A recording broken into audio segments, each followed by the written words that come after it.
a política. Até o meio-dia de ontem, havia no cenário um falso titã que posava olímpico como vencedor antecipado da mãe de todas as batalhas. Ao seu lado, um partido que, com a conivência tardia de amplos setores, tentava esconder o pior da sua história: a corrupção do governo Lula e a incompetência do governo Dilma. A sociedade parecia absorta e alguns tentavam fazer crer que as eleições de 2022 já estavam definidas. Mas bastou apenas uma leve cutucada para que este falso cenário se desfizesse, para que os fanfarrões tremessem na base, revelando o quão inseguros estão em relação ao presente e ao futuro, e para que eles mostrassem seu verdadeiro rosto, que traz em uma bochecha o medo, na outra bochecha a arrogância e nos olhos muita, mas muita hipocrisia. Vamos aos fatos. Eu disse de passagem numa entrevista que, vendo os fatos de trás para diante, tenho hoje a convicção de que Lula foi um dos principais responsáveis pela queda de Dilma. Disse também que os principais responsáveis por esta pavorosa tragédia que nos ameaça hoje, este governo criminoso de Bolsonaro, foram a corrupção e a incompetência dos governos do PT. Os cães raivosos silenciaram quanto a esta última denúncia, que eles, aliás, nunca conseguem responder, e tentaram fazer com que o mundo desabasse sobre mim por ter mostrado algo que qualquer observador mais arguto pode agora perceber. Repito, Lula, sim, foi o maior fator de desestabilização do mandato de Dilma. Ele fez isso de forma às vezes consciente e de forma às vezes inconsciente. Fez isso tanto no passado remoto como nos momentos finais da agonia dela. Fez isso no passado remoto quando loteou o governo com os personagens mais corruptos da história do país e deixou esta herança maldita para a sua sucessora. Fez isso quando escolheu a dedo Michel Temer para ser vice de Dilma. Quando entregou Furnas e seu caixa poupudo a Eduardo Cunha. Quando entregou a Petrobras e suas subsidiárias a personagens sinistros do Centrão e do MDB. E mais dezenas e dezenas de outros casos que até hoje eles tentam apagar da memória nacional.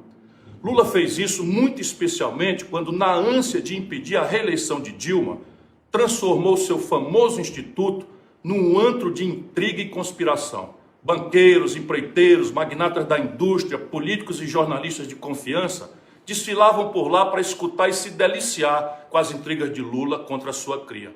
Continuou fazendo isso quando, no início do segundo governo, voltou a criticar publicamente Dilma, dando gasolina e fósforo para os que queriam incendiar o seu mandato.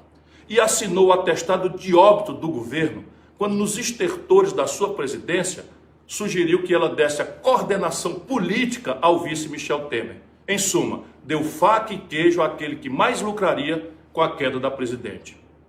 Colocou simplesmente a raposa tomando conta do galinheiro. Me diga agora você, depois de ouvir estes argumentos, eu tenho ou não razão de dizer que Lula foi um dos maiores responsáveis pela desestabilização de Dilma? Que ele ajudou a queda da sua ex-protegida por egoísmo, imprudência e uma sequência indesculpável de movimentos erráticos? Na verdade, o egocentrismo político sempre foi e continua sendo a característica mais marcante de Lula. Não é por acaso que o PT é hoje este deserto de lideranças. Lula sabe que eu posso dizer isso porque poucos conhecem ele tão bem quanto eu. E destes que o conhecem bem, nenhum tem a minha coragem e independência de dizer o que sabe e o que pensa. Dilma, que me agrediu duramente ontem, recebeu troco, também sabe que poucos conhecem o bastidor do seu impeachment como eu. E poucos lutaram tanto e desinteressadamente ao seu lado como eu, nos seus momentos finais. Sobre isso, aliás, quero corrigir algo que eu disse ontem no calor da discussão. Sinceramente, eu não me arrependo propriamente de ter lutado contra o golpe que a derrubou, porque nunca me arrependerei de defender a democracia. Para concluir, repito que eles só reagiram violentamente contra mim porque eu coloquei o dedo em duas feridas, duas vergonhas que eles tentam esconder: a corrupção do governo Lula e a incompetência do governo Dilma.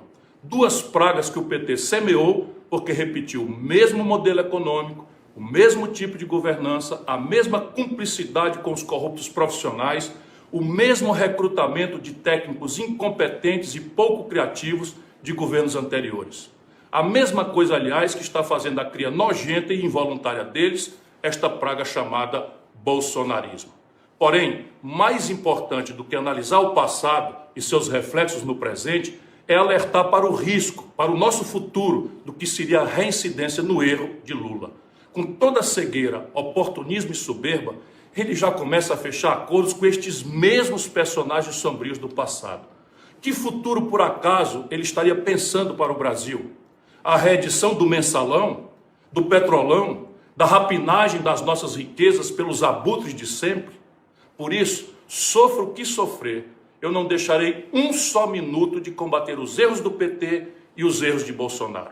E jamais me intimidarei com a falsa cilada que diz que combater os erros do PT é fortalecer Bolsonaro. Ao contrário, combater estes dois erros é fazer o bom combate a favor do Brasil.